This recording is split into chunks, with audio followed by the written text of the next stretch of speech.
First thing I do is go to Miami.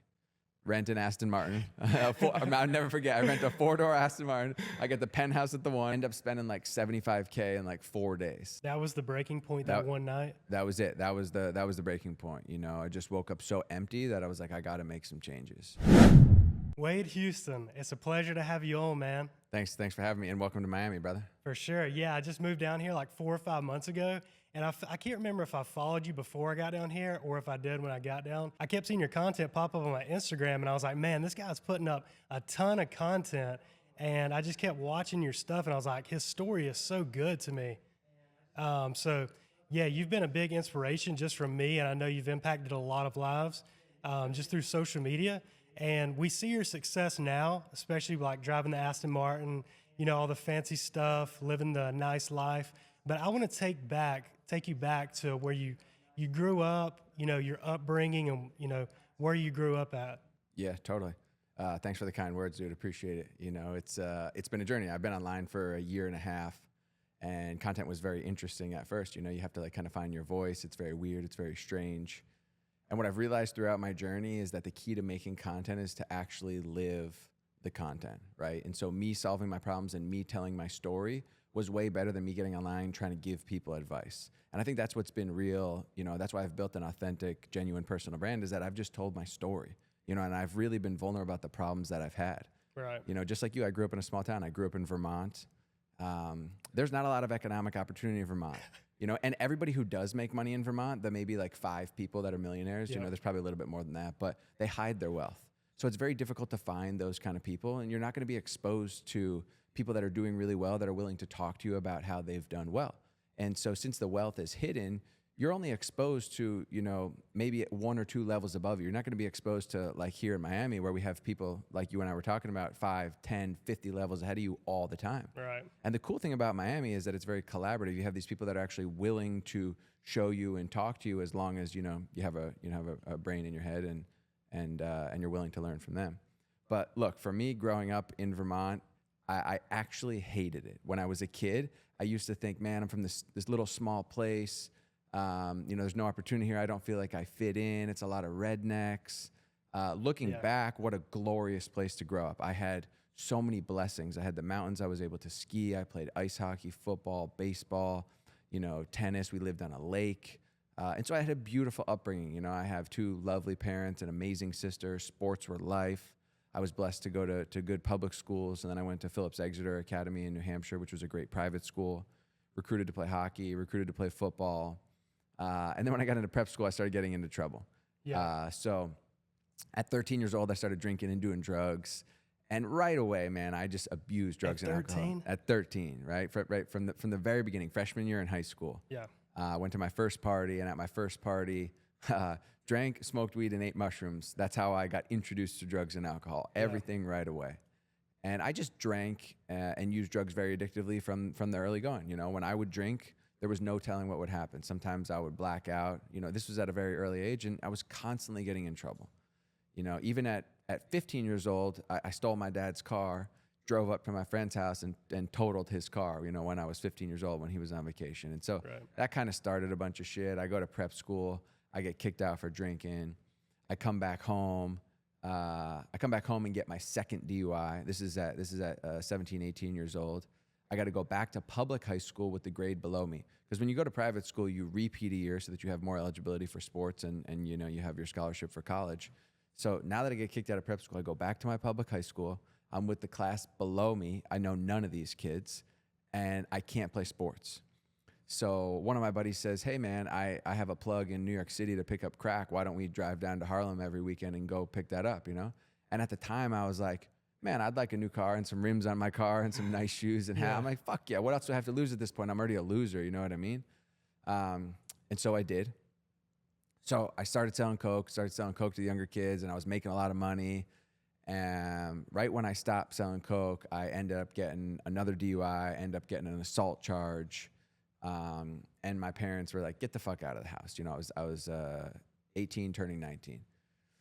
So I leave, I go live with some of the older kids, and one of them says, hey man, I think you could probably play football in college. Like, you're a fucking stud, you know, like you're really actually a good quarterback. And I said, nah man, there's no way. He says, dude, go to Boston College football camp, and if you get a red dot sticker on the last day, you'll go to the recruitment day, and I bet you'll get recruited. Right. So I do.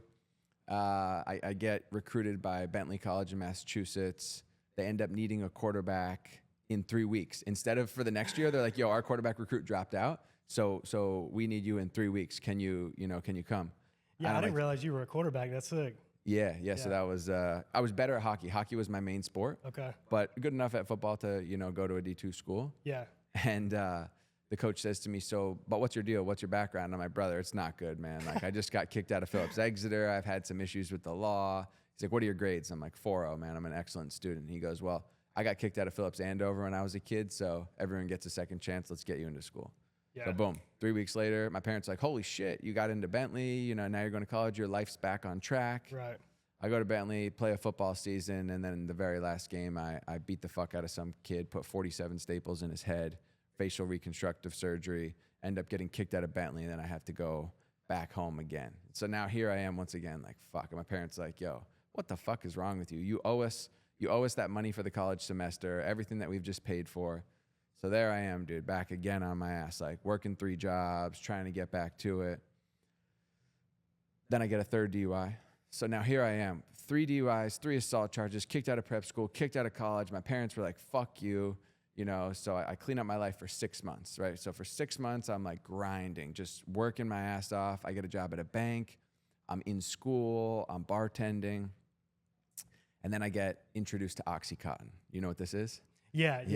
I haven't done it before, but I've heard of it. So we're playing a poker game, and we used to play cheap poker games, $10 poker games. And one day, one of our buddies comes in. He goes, yo, man, I don't have $10, but I have this OxyContin 80. I'll take the 70 out of the pile, and are you guys cool with playing for an 80?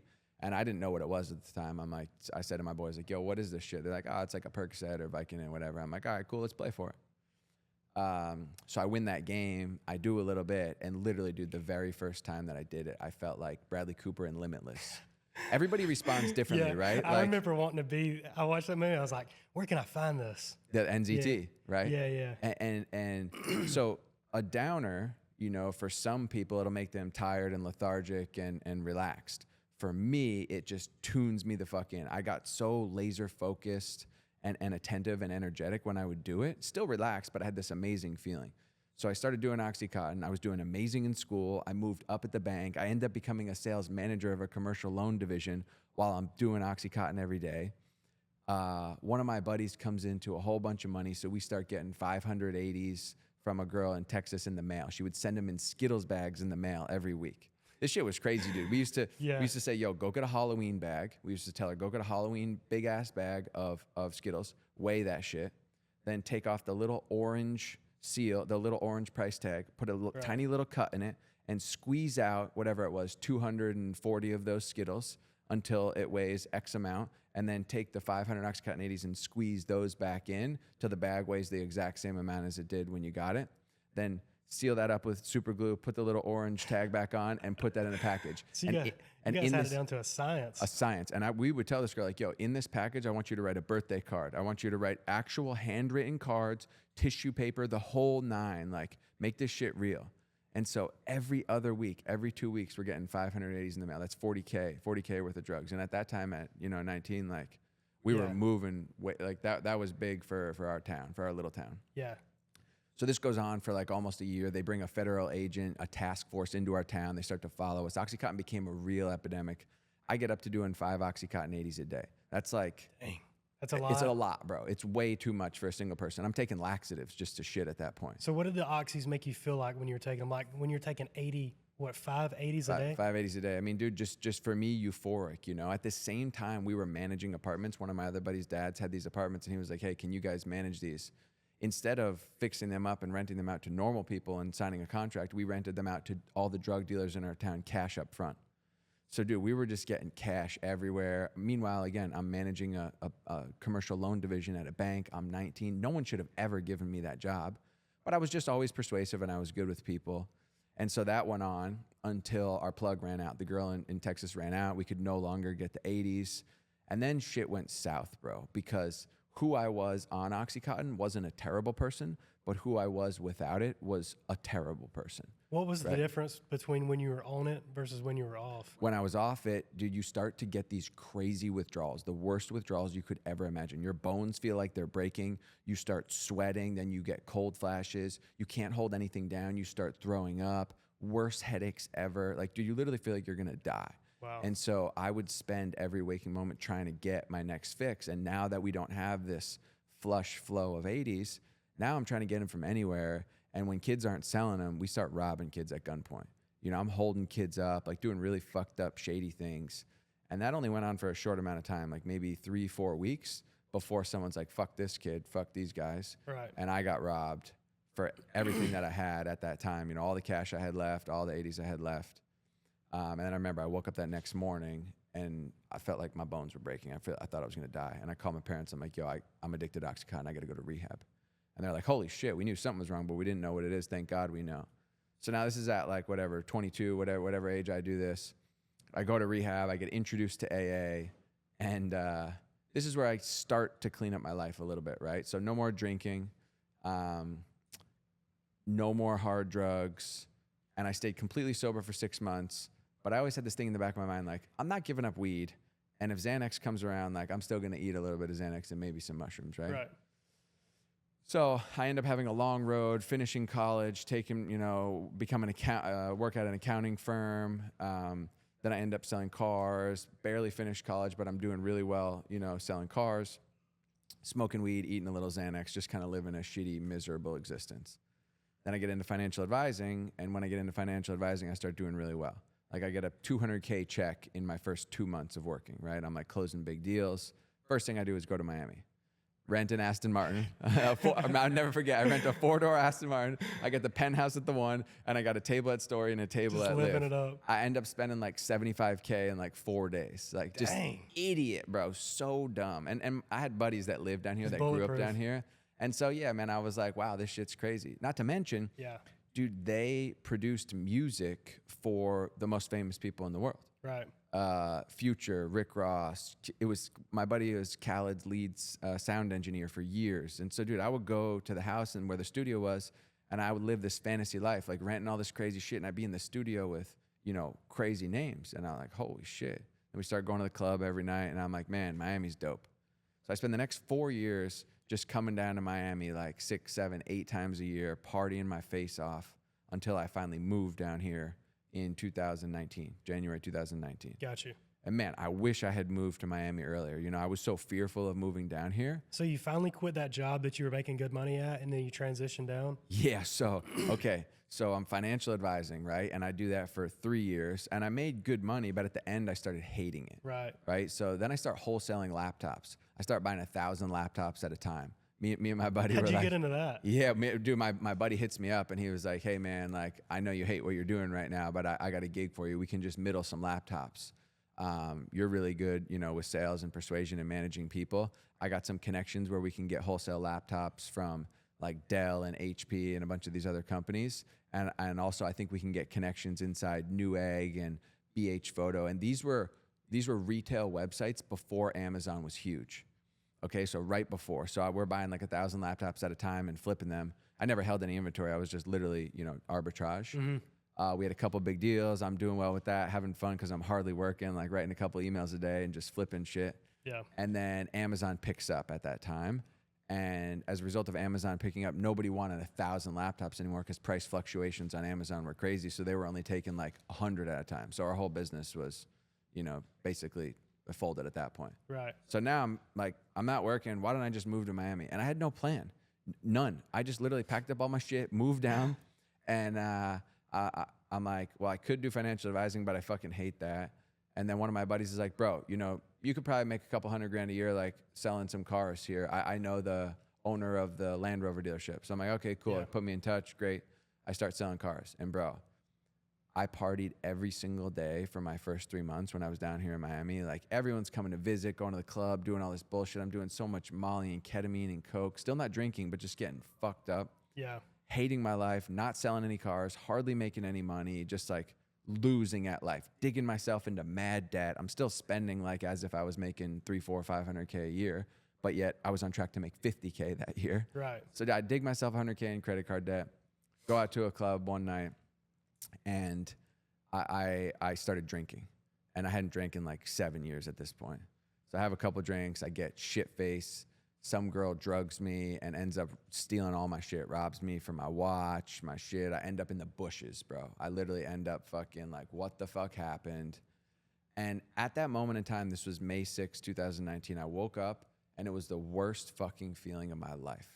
All those other judicial consequences, right? 3 DUIs, Right. 3 assault charges, losing, my family saying fuck you, getting kicked out of all these schools. None of that stopped me.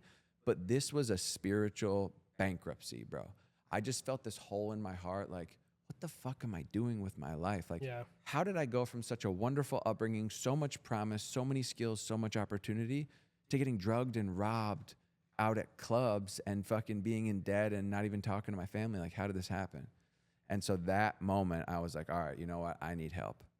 And I called my dad and I was like, hey, Dad, I got bad news. Like, I just got robbed. My watch got stolen. He's like, dude, I don't give a fuck about your watch. He was like, but have you been drinking again? And I was like, yeah, I have. He's like, listen, this was a pivotal moment in my life. He goes, I think you got 2 options the way I see it. Either you bounce in and out of AA, Alcoholics Anonymous, for the rest of your life and you continue to be a fucking loser, or go to AA, get a sponsor, work the 12 steps, and maybe you'll have a shot at living a good life. And my dad didn't really know that much about AA. He knew like what the 12 steps were, but he's not an alcoholic or an addict. He just knew enough that that's probably what I needed. So the very next day, I go into an AA meeting on South Beach.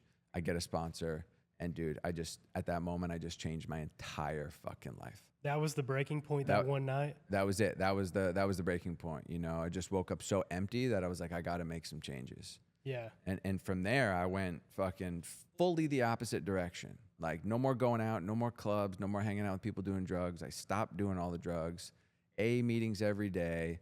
And I just slowly started changing my life and removing all of the bullshit, all the people, all the places, all the things that I used to do, and replacing them with different stuff over time. So is this when you became closer to God and started lining up your habits and your daily rituals that you preach now? Is this when this started happening?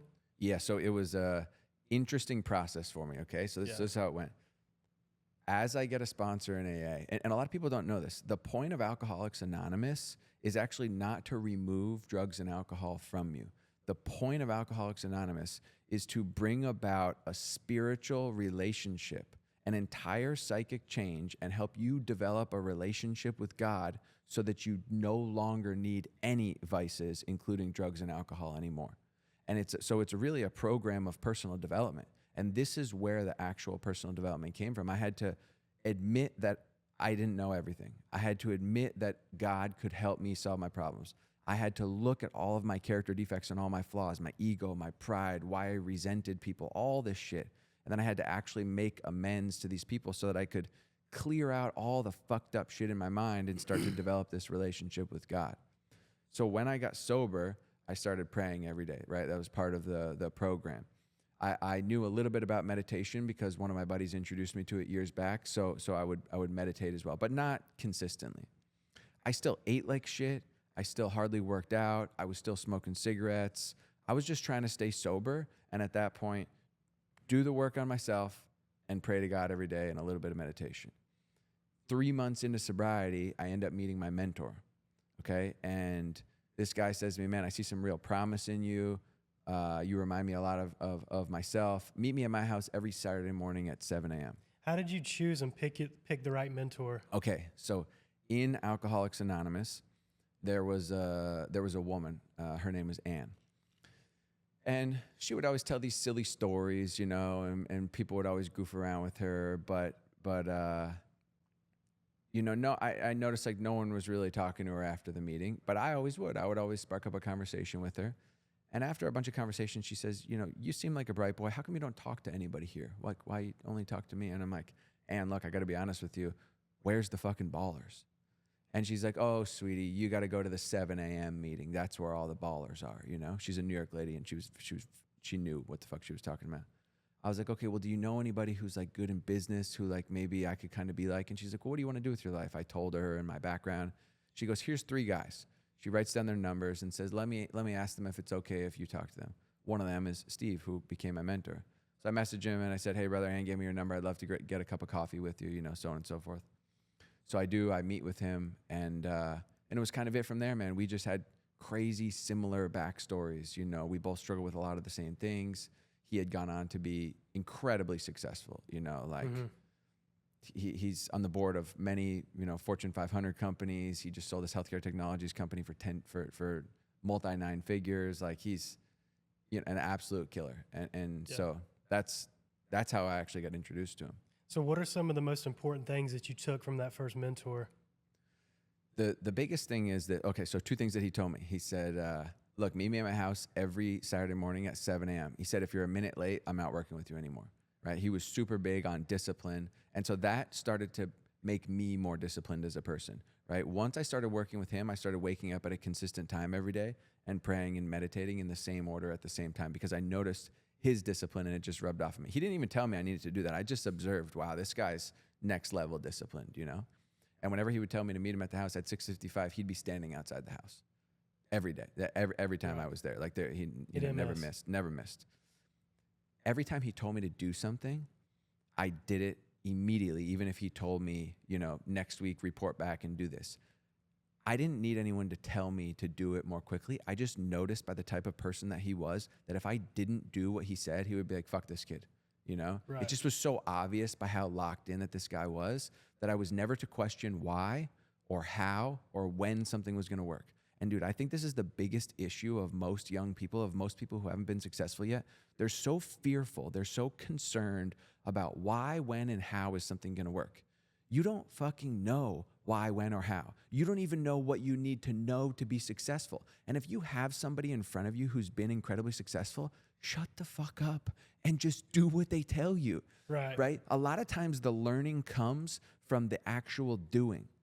People think they need this information when what they realized by doing the actions that their mentor or this person told them to do is the information they thought they needed wasn't what they needed. Right. And that it was this new information. And in fact, it wasn't even the information. It was the application of the information by them taking action that gave them the new knowledge, the new perspective, and the new skill set. Right? And so a mentor is a guide. They're not going to teach you every little fucking thing. They're going to point you in the right direction because they've been through those problems before. And for me, it was just like, this is my guy. I'm going to do every fucking thing that he says. Yeah. Right?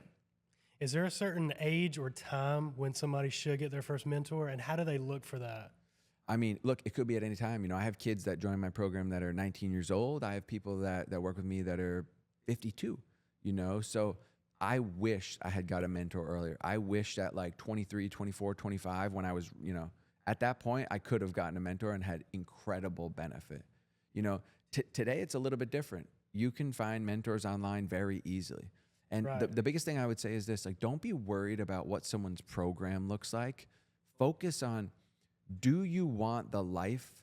Do you want the outcome that person has? Right? And you don't have to agree with everything that someone says, right? My mentors, there's people that I have had as mentors that I might not agree with every little thing that they said, right? I might be very different than them in the way that they speak or the way they look or the way that they act. But when they have massive success in a certain area, I'm going to work with them, right? Like when I met Wes Watson on a boat.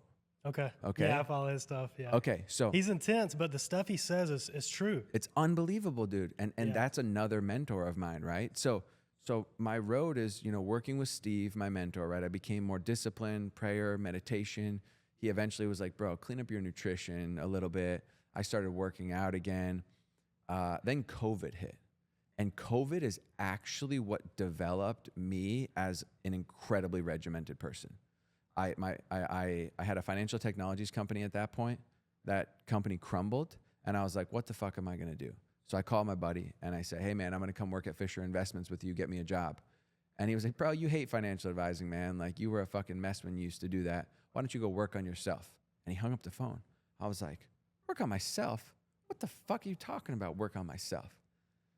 And I sat there for a day, and I was pissed. And I was like, maybe there's another level to this shit. Maybe I do need to work on myself a little bit more. So I went home, and I looked at my whiteboard, and I was like, what do I do on a daily basis? And I wrote down every single thing that I did, and I looked at it, and I was like, man, I'm not that optimal.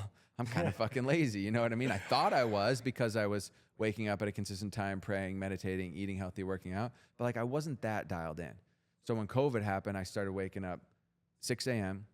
and I would pray, meditate, read, journal, go on a walk, and then I would do my workout routine. And I would lead other people through a workout routine. And then I started giving them personal development plans as well. So that's what got me into like my own personal development to the next level. Yeah. Dude, these habits, I think a lot of, especially young people, they just don't have like a morning routine or good habits. And when you do wake up early, you know, go through your morning routine, whatever works for you, that dials you in for the rest of the day. It's so crucial to start your day early and on track because it translates your energy and how people perceive you through the day. Look, any issue that someone struggles with in the mind, confidence, energy, mental clarity, self-esteem, this could even be food, drugs, porn, women, anything can be solved by an extremely disciplined morning routine, right? And the reason is this. Do we want to wake up at 5 a.m.? No, but I do it anyway. So my mind tells me don't do it, stay in bed like a little burrito, seek comfort, and I tell myself, fuck you, I don't have to listen to you, and I get up anyway. Yeah. Then, do I really want to hit my knees and pray? No, I'm exhausted. I just want to fucking go have a cup of coffee, but I do it anyway. Then I go to the counter and hydrate. Then I read a page in the book. Then I meditate. Did I want to do all those things? No, but I did them anyway. And as a result of doing them, I'm fortifying my mind. I'm re-engineering the way that my mind works. Instead of seeking comfort, instead of seeking drugs or vices or food or whatever it is, I'm strengthening my mind. This builds confidence. Why? Because I'm keeping the promises that I make to myself every day. And now, instead of waking up and scrolling TikTok and doing whatever the fuck I do and being super distracted all day, I'm building my focus also. Yeah. So now I'm building energy, focus, mental clarity, discipline, all this shit throughout the day. And what people don't realize is that can actually completely change the way that your brain responds to life, to situations, to people, to vices, to distractions. That's how I fixed my entire life. Yeah. Everything. Yeah. You mentioned Wes Watson, and he has a very unorthodox approach. He's intense, but dude, I love his stuff. And Me too. His stuff is true. The way he says it in a way that a lot of people don't take the right way, but it's facts. The stuff he says is true. So what did you take away from him, along the journey? Yeah. So I had no idea what coaching was. Okay. I had, after being president of 10X Health, I left and started a healthcare consultancy, and I was making supplements for people, for 10X Health and for other celebrities. I meet Wes on a boat. And by the way, right before I met Wes, there was 2 months where I felt, again, off purpose, lost. And I'm praying to God and I'm journaling every day, like, God, please show me my purpose, what I should do with my career, help me find my way again, right? So I meet Wes on a boat. And I'm like, yo, brother, what do you do? He tells me, I see his Instagram. I'm like, oh, damn, that's dope. I'm like, yo, brother, I have a supplement manufacturing company. Why don't we create your supplements? I see you show supplements every day, First Form or whatever it was at the time. I'm like, why don't we create your supplements? I'll help you. I'll do everything for you. You could probably add $2 million net to your bottom line year one. And he was like, motherfucker, I make $2 million a month or more. And I'm like, net? That sounds like him. Net? And he was like, yeah. And I'm like, damn, bro, like it's like that? And he was like, yeah, it's like that. So we conversate a little bit more, and he's like, so what's your story? He's like, our boy who owned the boat, he was like, yo, homeboy tells me you're the president of 10X Health and you left and whatever. He's like, what? And you're an ex-addict. And I'm like, yeah, man. I quickly told him my story. He's like, damn, bro, you've overcome a lot of shit. He's like, why are you not coaching online? I'm like, brother, I'm not taking selfie videos. I don't want to be judged. I don't want to do any of this shit. And he was like, you're selfish. And I'm like, I'm like, what? Like, yeah, I get it. You're right. And he was like, he looked at me and he goes, do you really think that you've been through everything you've been through and overcome all these problems to stay quiet and not help other people? And I was like, dude, it made me emotional. I was like, damn, God is answering my prayers. Like, it's putting right there in front of me. Like, this is what I should be doing. And I was like, all right, man, like, let me think about it. And he goes, if I could teach you a way to make 1/8 of what I make, like $3 million a year, would you consider it? And I was like, yeah, man, for sure. I was like, I'll be right back. I go downstairs. On that boat was Brandon Carter and Mike Rashid. Okay, yeah. All right, this is a star-studded boat. Yeah. Okay, and this dude, Kevin Jennings, right? And I'm telling them my story. We start rapping, and then they're all like, man, you should get online and start coaching. And I was like, damn it. I walk right back upstairs. I'm like, yo, Wes, how many months should I start with? He's like, start with 3 months. So he sent me the link right there, and I paid, and that was it. I never asked him about his program. I never asked him any questions. I just said, I'm all fucking in. Yeah. And this crazy thing happens when you invest in yourself. It changes your mind to, instead of like, oh, I have a scarcity mindset, or I'm fearful, or is this going to work? It's like, no, I'm going to make this fucking work. And this guy is super successful, and I vibe with him, and I vibe with his message. I'm going to go all into this program. I'm going to be the best student he's ever had. And when you have that mindset, you become unstoppable. You know what I mean? Yeah. And so, dude, I was very disciplined at that point, right? Like I had a set routine, and I thought I was really dialed in. Dude, not as dialed as Wes. Not even close. Yeah, he's 2:45 in the morning. Bro, and 7 days a week. At that time, I was 5 days a week. Yeah. And on weekends, I'd still wake up at 7:30, 8 o'clock, and right? And he was like, at one time I was watching his stories, and I kept seeing 2:45. I was like, is this guy actually waking up at 2:45, or is he just reusing stories? Yeah. But I think he's actually waking He's up at doing it. 2:45. yeah, he's doing it, you know? And That's intense. I didn't have the 7 day a week thing, and I didn't have same exact time, same exact order. Like I wasn't nearly as bulletproof as he, recommended. And also I had never tracked my macros. Okay. This was a game changer for me. And by the way, I had never tracked my workouts. So by getting on his program and tracking my workouts, another thing I didn't want to do, I started to see my progress and started to make gains in the gym. Then I started to lose the little bit of belly fat that I had, and I started to feel healthier and more energized. Then I got more confidence. And then doing this 7 days a week and moving my wake up time down to 5 a.m., dude, I became unfucking stoppable. In 1 month of following that program, then I had my first call with him in June, and then in mid-June, and then 2 weeks later, July 1st, whatever it was, I started coaching online. I felt unstoppable just by following this program. And that's what he helped me develop, is how to work with other people using a very similar program. I have a little bit different spin on it because I have a health background and so forth. But I've changed thousands of people's lives as a result of literally just following Wes's blueprint, Yeah. And one thing that I pick up from your content is there's no fancy equipment.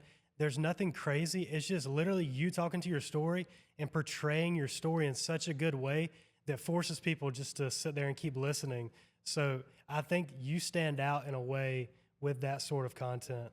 Yeah, appreciate you. That was my whole thing. Was I had no desire for the well, at first I did have a videographer for my first few videos, and I was like, man, fuck this. Like, I feel so disingenuous to have these captions and these edits and this camera crew. I don't have a personal brand yet. This isn't the kind of content I would like to see from somebody who's just starting out. I would like to know, like, what's their story? And so, dude, I just went back and I wrote down my whole story. And no one ever told me to do this, but I filmed myself telling my entire story. And the first time I did it, took me 37 minutes. And then I got down to like 25 and then 12 and then 7. Now I could tell you my whole story in 4 minutes, basically, if, start to finish. But that was practice. And then I started taking those little lessons and just telling them online. So many people get online and they're like, here's the top 3 tips that you should do to become a better salesperson. But they don't have credibility yet. Even if they've been successful offline, that doesn't translate to having online credibility. I was the president of 10X before I got online, but nobody knew who the fuck I was online. So I had to build my credibility by telling my story.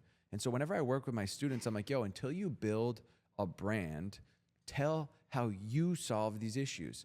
Here's how I moved from little small town in Georgia to Miami, not knowing anyone, and improved in real estate or started crushing in real estate. Right. Here's how I went from, a beginner in real estate to after 1 year being one of the top guys. You're still telling somebody how to be a baller in real estate, but you're framing it and saying how you did it.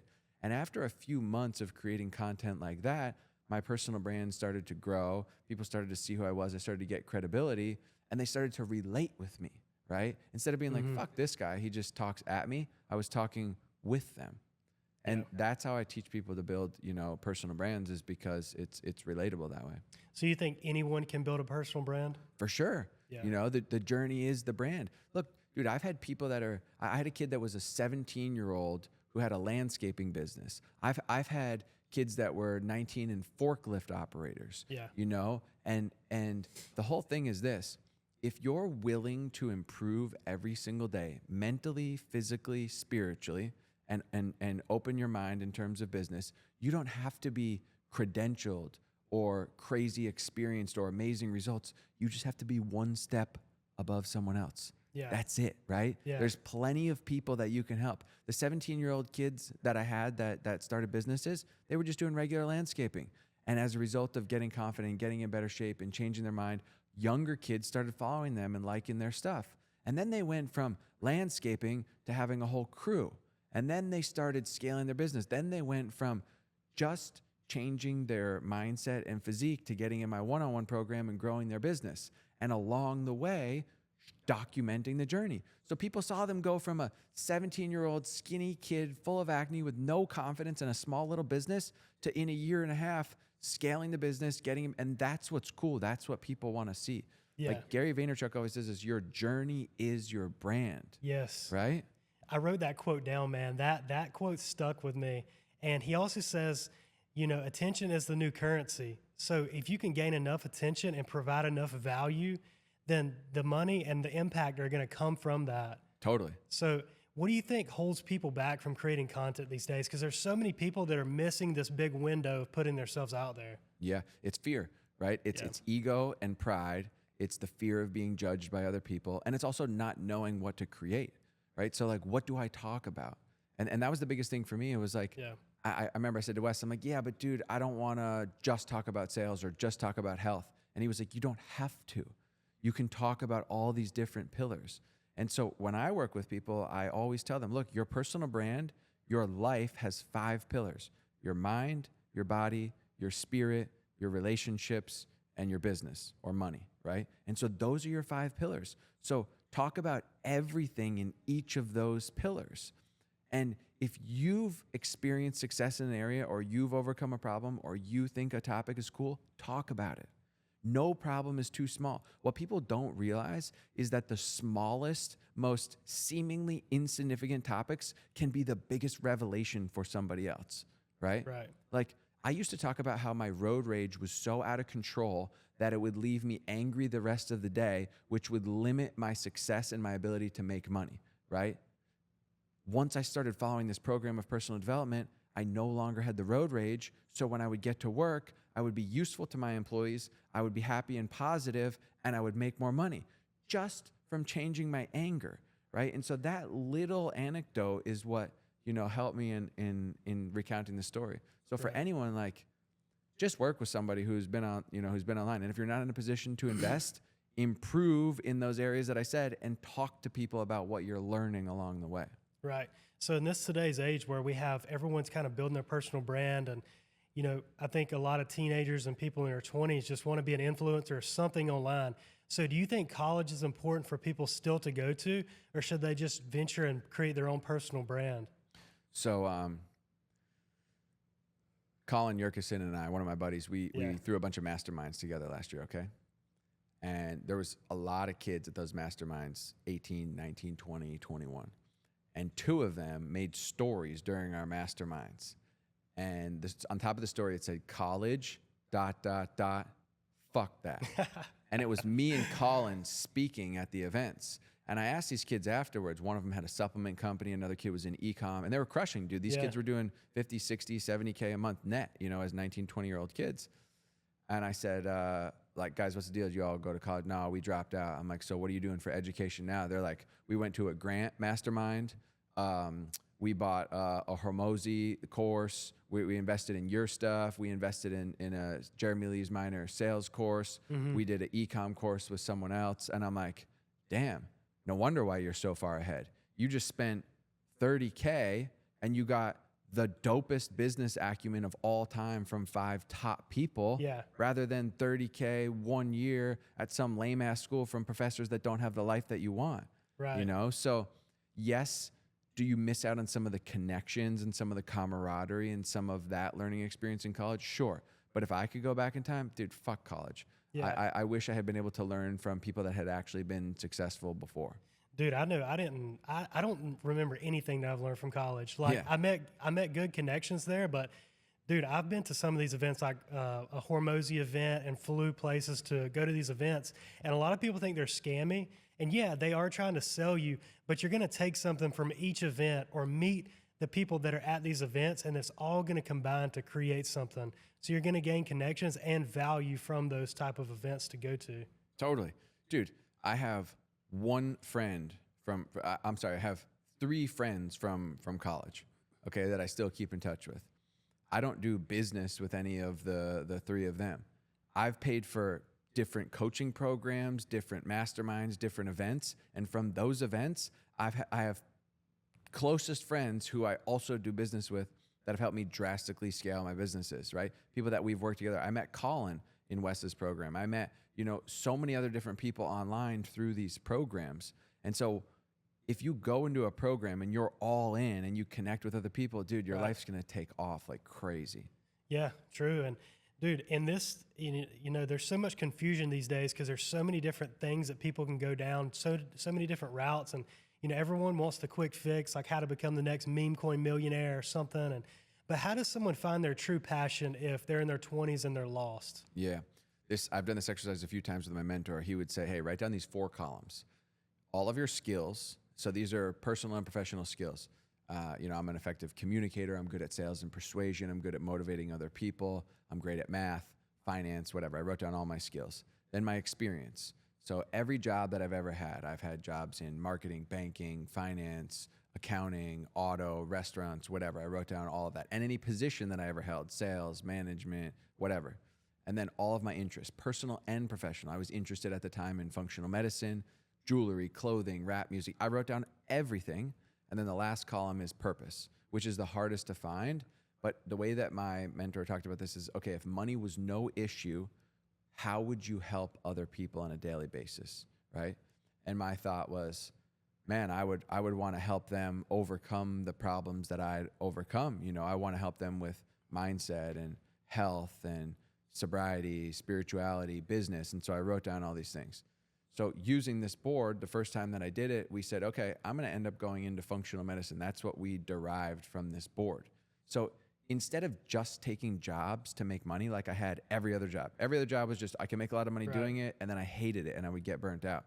Now I finally get into functional medicine where I'm like, wow, I like this because I had an autoimmune disorder that I changed through my own nutrition, through some functional medicine stuff. So I believed in it and I saw the power of it. So I joined this company at the beginning of COVID that's a functional medicine company, and I feel on purpose, right? I feel awesome about what I'm doing. Then after becoming president of 10X Health and leaving, I felt again a little off purpose, right? So it's not that the job that someone takes has to be their end all be all, their ultimate passion or their ultimate purpose. I felt extremely on purpose for those entire 3 years in functional medicine. I was helping people. I loved my job. It was amazing. And then when I left, I had to redo the exercise again, right? And then what I deemed at that point was I wanted to help people with more stuff than just health. I didn't know how. God ends up introducing me to Wes, and I end up coaching people on everything that I just said, mindset, sobriety, spirituality, whatever. And now I'm at my ultimate purpose. But that again could change. And each time I just want to do that exercise and understand 2 things. There may be jobs that people need to take that are stepping stones to give them the skills to get to that point where they feel really on purpose. And that might not be their ultimate thing, but it's still going to be something that they really like and enjoy, more so than just taking the quick fix. But my recommendation would be, as you take jobs along the way, learn from somebody that has the experience and result that you want, right? I could have easily left the company before 10X and started my own company. And I was planning on doing it.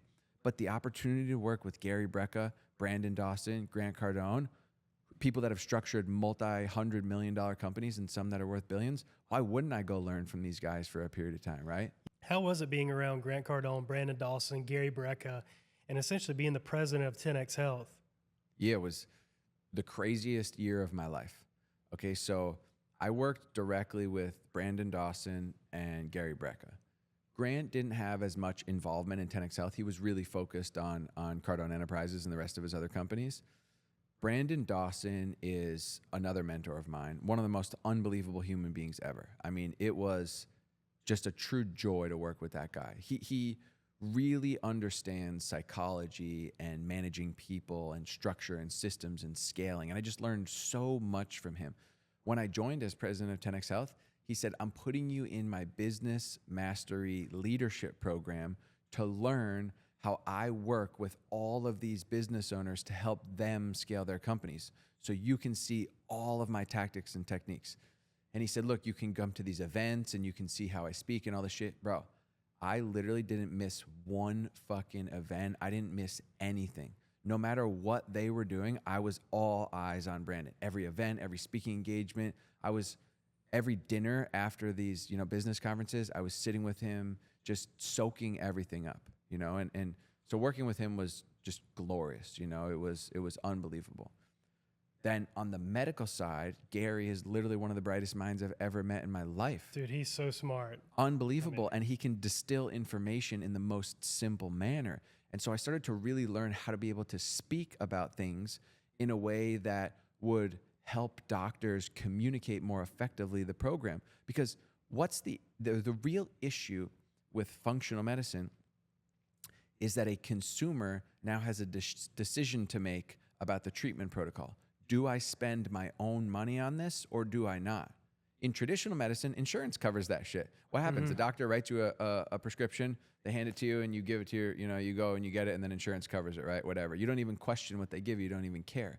Well, when it comes to functional private pay medicine, you're like, whoa, I just got a bill for $7,500.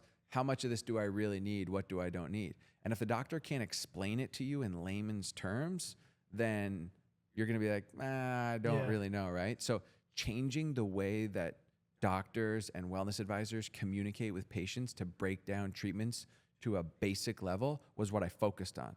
So I took all these high-level concepts and I would sit with Gary every single day and I'd be like, Gary, show me and teach me how you break these down to make it understandable for a 5-year-old. And dude, I would just sit there and just record Gary over and over and over again and then just watch it back. And then I would take that and I would put it into marketing collateral, sales scripts. I would teach the guys every single day. And that's how we just blew up. We went from 9 million to 50 million annualized revenue in 1 year. What do you think about Brecca's superhuman protocol? It's amazing, dude. It's I used to do it all the time. It's having magnetism, oxygen, and light therapy are 3 of the best things that you can do for longevity. And for anyone that doesn't know what this is, you can actually achieve a version of this without any of the equipment, which is just, hey, go outside each day, get some sunlight. Hopefully you're in a climate where you can get some sunlight. Have your feet touch the ground, so you get some of the magnetism, and do some breathing. Do some breath work. As a result of doing this, you're getting sunlight, you're getting the magnetism, and you're flooding yourself with oxygen. And the one thing that Gary's a big proponent of is that oxygen, the presence of oxygen the lack of oxygen is the presence of disease. So anywhere where we flood ourselves with oxygen is going to be much harder for disease and degenerative conditions to exist. Right. Which is why superhuman protocol is so effective for mitigating degenerative conditions and extending longevity. So when was the breaking point to where you quit 10X Health and you ventured out on your own? Because you're making good money. Most people would just stay in their situation where they're comfortable making 6 figures and call it a day. But you quit that and did your own thing. When was that point? So it was very end of the year, like December 15th. Look, I was working 18-hour days, and I had office as president of 10X Health. I had office in Beverly Hills, in Arizona, in Miami, and I was on the jet all the time. Brandon used to just be like, hey, get on the jet tomorrow. You're going here, you're going there, you're speaking at events, you're coming with me to this. And it was fun and it was exciting, but I just got burnt out, and I was like, hey, I remember he said to me, he goes, hey, I don't, usually give you a lot of feedback, but you got to be careful about the way you talk to employees that make less than $100,000 a year here. Basically saying, yeah, you work great with executives and higher level people because you're a dick in the way that you communicate, but you're just rubbing a lot of these lower people the wrong way. And I'm like, bro, why do I have to communicate with these people? It's not my job as president. And I never had that attitude towards anything. It was always like, yo, I'm just going to hear and lead from the front and just do whatever. I never complained. I never bitched, nothing. But at that moment, I didn't even say that to him. I just thought that in my head. And I was like, you know what? Maybe there's another way that we can work together that doesn't involve me being the president. So I actually gave up my equity, but created a consulting company. And then that following year was consulting for 10X Health and a stem cell clinic in Columbia and some med spas in Beverly Hills. And I was still working with all the executives at 10X on the back end. I was still having lunch with them once a week. We were still doing Zoom meetings. I was still actually sort of working that position a little bit. And then I created all of their supplements. So I helped them with their supplements and a bunch of other like back end products. And I did that for a year, for the next year. So that was my job. Halfway through that year, July is when I started coaching online. So the coaching online was part-time at first, right? I was doing the healthcare consultancy. I start coaching online in July. And for those 5 months, it was just part-time coaching and healthcare consultancy. But dude, by the end of that year, it was like, I'm done with the healthcare consultancy. You were making enough money with coaching. Coaching is full-time. And I loved it. I felt on fire. You know what I mean? It was a blessing to be able to help as many people as I had helped in such a short amount of time. Yeah. I was just in love with coaching online. Yeah, and I think that's an important thing too, is a lot of our parents and their generation, they don't know about the social media aspect and the coaching, but your job, coaching online and coaching younger people, you get more value and impact more lives than you did at, your 6-figure job. Of course. And I don't think they understand that as like how much of an impact that you're making on young lives. Dude, I mean, I have an impact on millions of people now. Every single place I go, I get stopped and people say to me, hey man, I watch your content. I appreciate what you do. Thank you. This happens in public. Every day I wake up to messages, like 10 to 30 messages every morning from people around the world saying, thank you for helping me change my mind. Thank you for helping me get sober, or change my health or my nutrition or my mindset or my confidence. Thank you for what you're doing. Now, if I'm changing that many people's lives with my free content, imagine what my paid program is like. Right. Dude, I've gotten people off of drugs. I've gotten people completely sober, so much confidence, in amazing shape, quitting porn, quitting cigarettes, moving up in their jobs. I mean, dude, the case studies that I have from these people are just unbelievable, and that's what makes me feel amazing. Like, look, some people aren't going to understand it. Some people are going to hate, but at the end of the day, I know that I'm having a positive impact on other people, and it's the best feeling in the world. It's the best thing I could possibly do. Right. So if you could go back and tell your 22-year-old self something, the skills that he would need in order to be successful, what would those be? Dude, the first thing would be have a growth mindset. At 22 years old, I had such a fixed mindset. I thought because I was good in social situations and I was persuasive and a good salesperson that I knew everything I needed to know. And I was unwilling to listen to other people. I was always telling people how much I knew rather than having a growth mind of how much can I learn. And once I shifted my mindset to, hey, I'm just going to learn from every single person that I can and ask more questions and be open-minded and try and implement the things that I'm learning, that's really when my life changed. So I would say shift your mind to a growth mindset. And then the second thing is fuck your fear. Yeah. Right? So many people are held back from that, man. That's the biggest thing that I see, right? It's a projected false future state that hasn't come true yet. And here's the real thing. People are afraid of what? Judgment and failure, okay? You're going to be judged whether you try or not, okay? And if you don't try, you're going to be judged for being the fucking loser who never tried and always stayed stagnant, who could have. Mm-hmm. Now, whether you fail or not, what people need to understand is the failure is the teaching tool. When you fail at something, you learn more from actually succeeding. When I failed along the way, when my financial technologies company crumbled, that forced me to reinvent myself, eventually getting me into functional medicine, which was how I became president of 10X Health. Had that company not failed, I would have never gotten to that position. Right? Had I not had all these other complications that I had along the way, I wouldn't have grown and developed myself. So my failures were the thing that built me. So this fear is holding you back from failing, and failing is the thing you need to learn and grow. So it's like, dude, just start fucking trying. It's not going to kill you. It's going to help you grow. Right. So Wade, where can the people find you at on your socials? At Wade Houston on Instagram. I still always answer my DMs. Yeah.